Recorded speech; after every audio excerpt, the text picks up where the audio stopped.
Patrick Mahomes has been hit an awful lot this season. Patrick Mahomes has been sacked, I believe, already something like 5 times more than the rest of his than his previous season high, something like that. I might be completely wrong on that, but I thought I heard that stat from Nick Wright. Also, there's been a lot of people talking a lot of crap about Patrick Mahomes this season and how he's fallen off, how he's not the MVP level quarterback that once he was. Maybe it was always all just a myth, all just for show, all just, the magic of Andy Reid, not the magic of Mahomes. And I think it is possible that we see the NFL come to a reckoning. Patrick Mahomes may have his vengeance yet. And this season, as reports are coming out that for the first time, Hollywood Brown this season was a full participant in practice. And I want to read you part of two different stories because both of them have quotes in them from different people. And then I have compiled a couple of stats that are going to be interesting for the Chiefs moving forward should Hollywood Brown actually return to something approaching full strength this season and during the playoff run. First, Patrick Mahomes. Hollywood Brown looked great in practice. From NBC Sports by Miles Simmons, we get the following. Hollywood Brown has progressed to being a full participant in practice, with Chiefs head coach Andy Reid noting on Tuesday that the receiver could make his 2024 debut on Saturday against the Texans. Quarterback Patrick Mahomes, who was also a full participant on Tuesday despite suffering an ankle sprain in Week 15, told reporters Brown looked great in practice.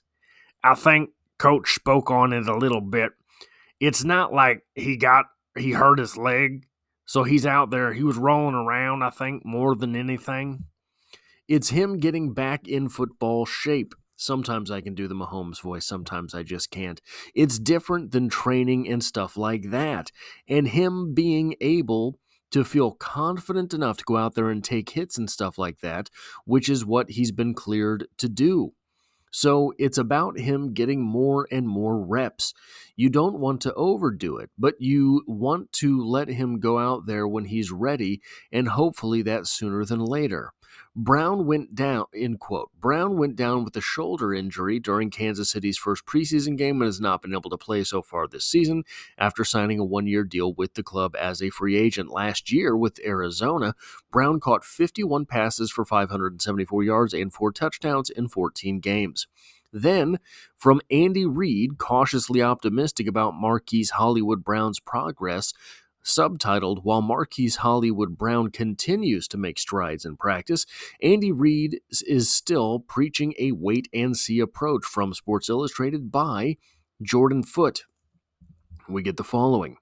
How close is Brown actually getting to making his regular season debut?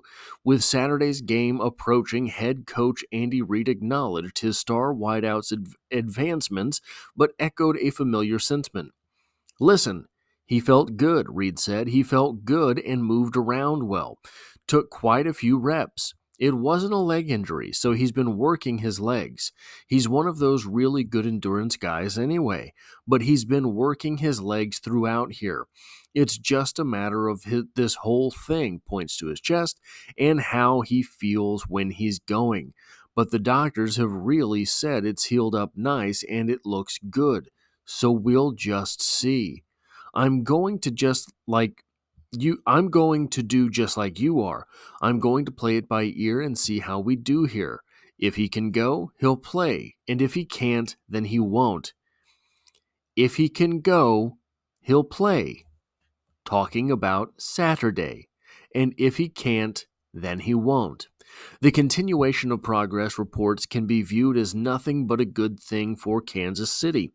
Over the weekend, Ian Rappaport of NFL Network reported that Brown looked so impressive in last week's practice that there's a very real possibility he'd be able to face Houston in Week 16.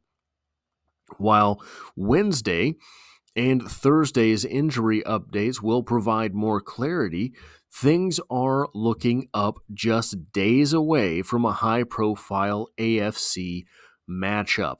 And guys, it's not just a high-profile AFC matchup. It is a playoff matchup. Notably, over the last few weeks of the season, the Kansas City Chiefs are playing the entire slate of playoff teams for the AFC. I believe the Colts are still alive on the AFC side of the bracket, but really they're the only team that could push the Broncos out if you're looking at kind of percentages and things like that. They are the only team that could push the Broncos out as that final representative from the AFC side of the bracket for the playoffs. So the Chiefs will be facing the Broncos, who are a playoff team, the Steelers, who are a playoff team, the Chargers, who are a playoff team, the Texans, who are a playoff team. Like, tell me what I'm missing here, but certainly this is not a stretch of the season to be taken lightly. Certainly, this was the stretch of the season where the Kansas City Chiefs would have loved to have added a playmaker if possible. Certainly, this is the stretch of the season where all of those things that have been plaguing the Kansas City Chiefs would start to be a detriment to the Kansas City Chiefs should this team not be worthy of their status as the number one seed in the AFC. But still, to this point in the year, the Kansas City Chiefs have just one loss, and it was to the team that just beat the prohibitive Super Bowl favorite Detroit Lions, the Buffalo Bills.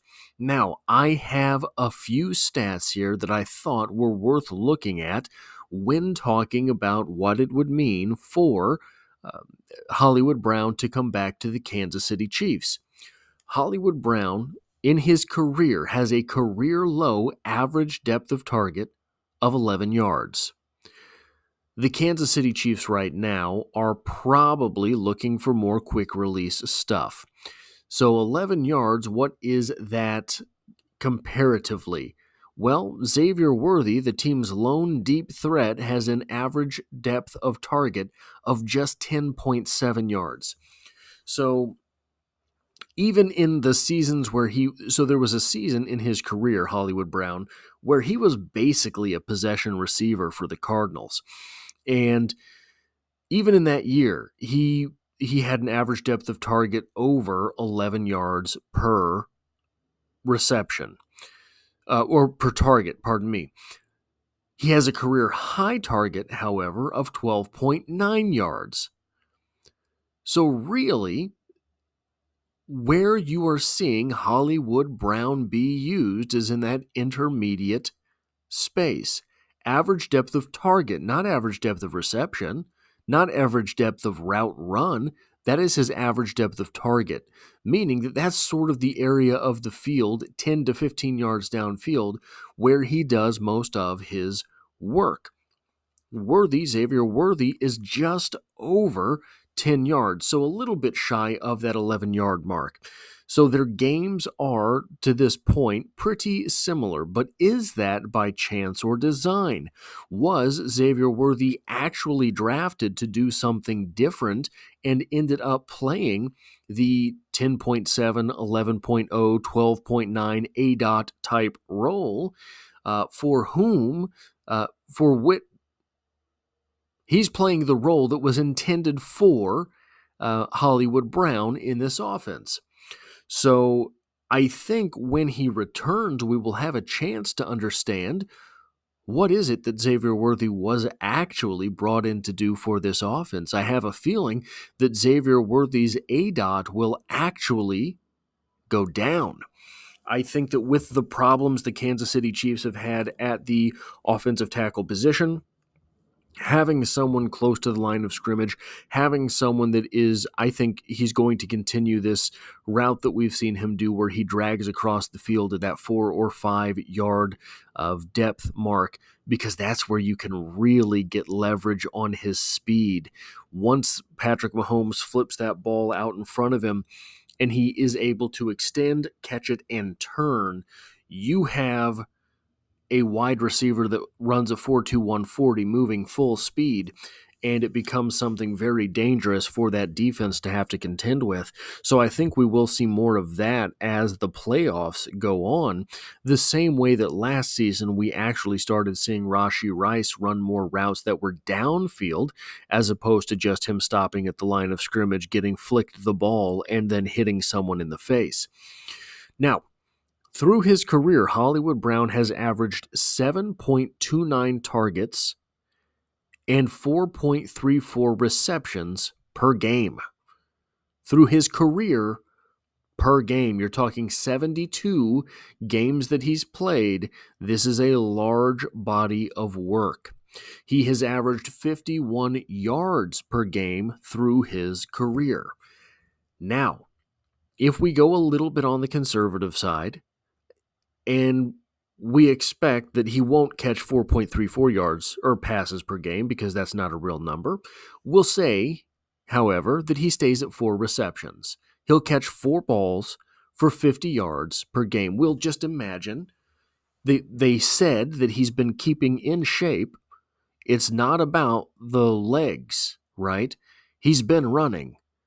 We'll pretend that he maintains 4 reception, 50-yard performances to end the season and through the playoffs. What would that do for this offense? Right now, this offense per game at 336.3 yards per game is the 14th offense in the NFL. If you just stapled 4 receptions, 50 yards onto the top of this production, which, guys, once you start digging past Xavier Worthy and DeAndre Hopkins, bringing back Hollywood Brown, you might be able to just staple on that type of productivity because he's not going to be out there instead of someone who was adding to the game significantly otherwise. So if you staple 50 yards per game onto this offense, which is optimistic but possible, they would move all the way up to 4th in the NFL at 386.3 yards per game. Going to say that again. If Hollywood Brown is the Hollywood Brown the Chiefs thought they were signing, bringing in a guy who averages 50 yards per game, if you staple that 50 yards per game onto this offense, which is optimistic but possible, the offense moves from 14th in the NFL all the way up to 4th. The offense goes from mediocre to top 5. That is something that we are used to seeing from Patrick Mahomes. That is the type of thing that can bring home another ring. And the last thing that I want to talk about is this. So Hollywood Brown is a dynamic speed type receiver. He is a guy who is lower probability than a possession receiver and certainly lower probability than a tight end when you were talking about catching the football. Right now, Noah Gray, I believe, has an 85% catch percentage. Travis Kelce has a 73 catch percentage. So you're talking about the percentage of times that they are able to bring in the pass that is targeted for them. Last year, Hollywood Brown's catch percentage was 50.5, which you kind of expect for a speed receiver. That said, in 3 of Hollywood Brown's 5 seasons in the NFL, his catch percentage has been 62.3% or better. Over 60, okay, maybe the percentages are going to get to be a bit much. Over half the time, Hollywood Brown catches the ball at a rate 62.3% or better, and he has never had a quarterback like Patrick Mahomes throwing him the ball. Take into account, what does that mean? Catch percentage at 62.3. Who cares? What does that mean? DeAndre Hopkins, career catch percentage is 62. If Hollywood Brown returns as the guy they thought they were signing. Now remember, there was Kansas City Clark and Seattle Frank. Seattle Frank was a bad man. Kansas City Clark liked to sit on the sidelines. If Hollywood Brown is the player they thought they were getting, 50 yards a game, 62% catching, this offense will be transformed radically by his presence. If Hollywood Brown comes in and is the wide receiver they thought they were signing, the Kansas City Chiefs have to be prohibitive favorites to win the Super Bowl for a third consecutive season after a year where they have faced all sorts of challenges and just kept winning anyway. That's all I have time for right now. If you like or appreciate what it is that I do here, hitting the like button really does help me out, as it tells YouTube to share this video with other Kansas City Chiefs fans. And if you find yourself here by chance but not design, the Kansas City Chiefs are the only thing I talk about on this channel, dropping multiple videos every single week. And I hope to have you back for the next one.